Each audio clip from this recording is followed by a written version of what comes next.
이 관제를 저는 어떻게 얘기하냐면 병원에서 입원한 사주. 예, 링겔 맞고 이렇게 누워 있어야 되잖아요. 그죠? 경찰서에 갇혀 있어야 되는 사주. 예, 그 철장 안에 갇혀 있어야 되는 거잖아. 관 뚜껑 덮고 누워 있는 사주.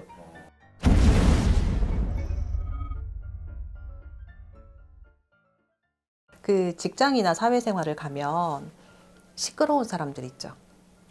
그러니까 물론 문제가 돼서 시끄러운 사람들도 있는데, 많이 시끄러워. 네, 이게 사람의 행동 자체나 인성 자체가 문제가 돼서 시끄러운 사람들도 있는데 보면은 나 혼자 시끄러운 사람들, 네, 북치고 잡고치고 다 하는 사람. 네, 나 혼자 시끄러운 사람들. 그 다음에 반대로 내 속이 시끄러운 사람들, 마음고생하는 사람들. 시끄럽게 만드는 사람. 그게 어떤 차이가 있는지 아세요? 관점 차이 아닐까. 근데 이게 무속에서는 그냥 쉽게 말하면 관제, 시비구설이라고 해요. 근데 이런 분들의 특징이 한 군데 직장을 오래 있지를 못해요. 예, 싸워서도 그렇지만은 주변 사람들하고의 융화가 잘 되지가 않거든요. 그 융화가 왜 안 될까요? 고집이 세서. 쓸 수도 있죠. 아니면 자기 기준에 안 맞춰져서 높든 낮든. 근데 이 관제 시비구설이 들어와 있는 거랑 그 다음에 개인적으로 행동을 해야 되는 사주들은 조금 다르기는 한데 우선은 사람들하고 좀 잘 친해질 수 없는 사람들을 중점적으로 얘기를 하려고 하면 이제 내 딴에는 안 친해지려고 하는 건 아니야. 노력을 해. 네. 근데 그 사람들하고 결과적으로 친해지지가 않아. 네. 요 얘기를 해보려고 하는데요. 사주에 우선 그 사람하고, 그러니까 내 사주에 저는 이거 톱니바퀴 사주라고 얘기를 해요. 맞물려야 되는 거. 맞물려야 되죠. 네. 예. 맞물려야 돼. 근데 나 혼자만 돌아가. 안 되죠. 예. 얘는 여기 있는데 나 혼자만 계속 돌아가. 그럼 어떻게 돼요? 그 헛도는 거. 헛돌면서 톱니바퀴는 칼날은 전부 다 닳아 없어지고 부러지고 하겠죠. 예, 그 사주적으로 충이나 파라고 얘기를 하는데 내가 다른 사람하고 충이 되냐라고 물어보죠. 네. 다른 사람하고 어울릴 수 있는지 깨지는지. 나 자체가 주변 사람들하고 깨지는 사람으로 들어와 있으면 이분들 친구가 없어요. 네, 그러니까 사람하고 사귀고 싶은 거랑 내 주변에 사람이 있는 거는 다른데 이렇게 충이나 파가 있는 사람들은 주변에 사람들이 별로 없어요. 충이나 파는 연마다 들어오나요? 아니요, 가지고 있는 기본 옵션. 우리 차 출고할 때 네. 기본이 있지만 이렇게 추가해서 들어오는 것들도 있잖아요. 네. 자, 추가해서 들어오는 거는 그 해의 운이라고 생각을 하시면 되고요. 네, 처음부터 가지고 있는 기본 옵션. 네, 충이나 파, 관제 이런 거는 내 기본 옵션이에요. 근데 관제가 기본 옵션으로 그러니까 태어난 사람들이 있고 해마다 들어오는 해운으로 들어오는 사람들이 있어요. 그러니까 올해는 그래서 관제 조심해 이렇게 얘기가 나올 수가 있는 거고 인생 자체가 관제인 사람들은 사람들하고 네 가까이 갈 수가 없어요. 그래서 그냥 나는 이렇게 쳐다봤는데 못 쳐다봐. 이래서 문제가 되고. 나는 그냥 내 딴에는 도움이 되려고 했는 말인데 내가 입에 칼을 물고 있어. 이게 보통 무당사주들이 그래요. 그래서 무당들이 말 조심해야 돼. 그러니까 입에 칼을 물고 있어서 내 딴에는 이제 이성적으로 판단을 해서 얘기를 해주고 조언을 해줬는데 네가 뭐 한다 그래. 네, 이렇게 되고 내 딴에는 열심히 했는데 그래.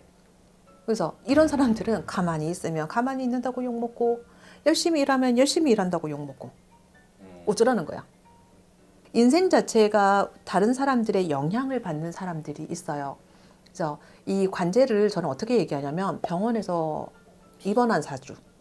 네, 링겔 맞고 이렇게 누워 있어야 되잖아요. 그죠? 경찰서에 갇혀 있어야 되는 사주. 네, 그 철장 안에 갇혀 있어야 되는 거잖아. 관 뚜껑 덮고 누워 있는 사주.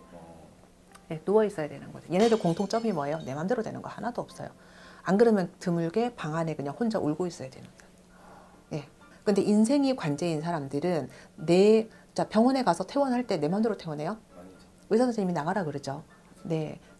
경찰 선생님이 나가라고 해줘야 되고, 네. 법원에서 나가라고 해줘야 되는 거잖아. 그죠? 이것도 마찬가지인 거예요. 관제가 있는 사람들은 내 맘대로 의지대로 이렇게 되는 게 아니에요. 그러니까 누군가의 협력이나 지시가 있어야 되는 건데 내 주도가 아니라 다른 사람들한테 이야기를 듣고서 내가 실행을 해줘야 되는 사람. 근데 이런 사람들이 특징이 뭐냐면 능력이 되게 좋아요. 네, 능력은 좋은데 다른 사람들의 얘기를 들어줘야 돼. 그래서 이런 사람들이 왜 한 곳에 못 있게요? 가면은 다른 주변의 목만큼 내가 일도 해줘야 돼. 다른 목만큼 마음도 써줘야 돼.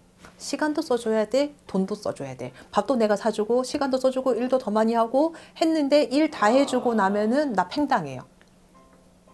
이런 사주들의 특징이에요. 그래서 제가 아까 톱니바퀴 같은 사주라 그랬죠. 네. 그래서 조금 어린 친구들이 오면은 너는 고슴도치야 라고 얘기를 해줘요. 네. 나는 얘랑 친해지고 싶어. 잘해보고 싶어. 열심히 하고 싶어. 근데 나는 고슴도치야. 가까이 가면 어때요? 옆에 사람들이 찔려서 아파요. 네. 그래서 내가 열심히 하잖아. 그럼 옆에 사람들은 내가 열심히 안 하는 사람처럼 보이는 게 싫어. 네. 근데 내가 쉬고 있잖아. 그러면 너 때문에 내가 일해야 되는 것 같아서 싫어. 네. 네. 그래서 어떻게 해요? 고슴도치는 혼자 있어야 되는 거예요. 그래서 이분들한테는 그러면 저는 평생 이렇게 살아야 돼요. 그러니까. 네. 이렇게 얘기를 하시는데 자, 생각을 한번 해봅시다. 모든 사람들이 다수의 사람들하고 친하게 지내고 정치인처럼 그렇게 모든 사람들한테 인기가 있을 수는 없어요. 그렇죠. 네. 다수의 사람들하고 뭐 전화번호에 뭐 몇천 개의 전화번호부 있는 사람들 있잖아요. 맞아. 네, 1년에 연락도 잘 안 하면서. 네, 그렇게 살아가는 사람들이 있는가 하면 한 명, 두 명, 세 명 있는데 되게 깊고 오래 가는 사람들이 있어요. 네.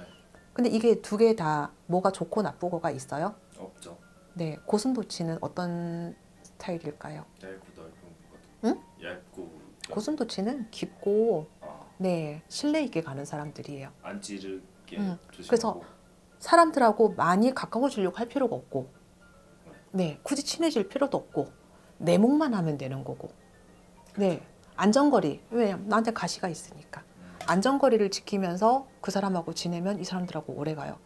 즉 인간관계에 대해서 기대를 버려라. 근데 고슴도치들이 그렇지를 않아. 더 잘해보고 싶고 막 내 지갑 써주고 시간 쓰고 해놓고서는 나중에 상처받지. 내가 이렇게까지 했는데 쟤는 나한테 마음도 안 주고 내가 이렇게까지 했는데 쟤는 내 마음도 몰라주고 나만 팽당했다고 그렇게 생각을 하시는데 인간관계에 대해서 기대는 버리시고 관제 자체가 있다는 게 나쁜 거는 아니에요. 12구설을 타는 게 요거 제가 반대로 해석을 하면은 노이즈 마케팅이라고 하죠. 예. 입방아에 많이 오르는. 입방아에 오르는데 능력은 있는 사람. 그래서 사람들한테 입방아에는 오르지만 능력 있는 사람으로 사시는 것도 방법입니다. 네, 그래서 그렇게 좀 활용하시고 사셨으면 좋겠어요. 네. 선생님 좋은 말씀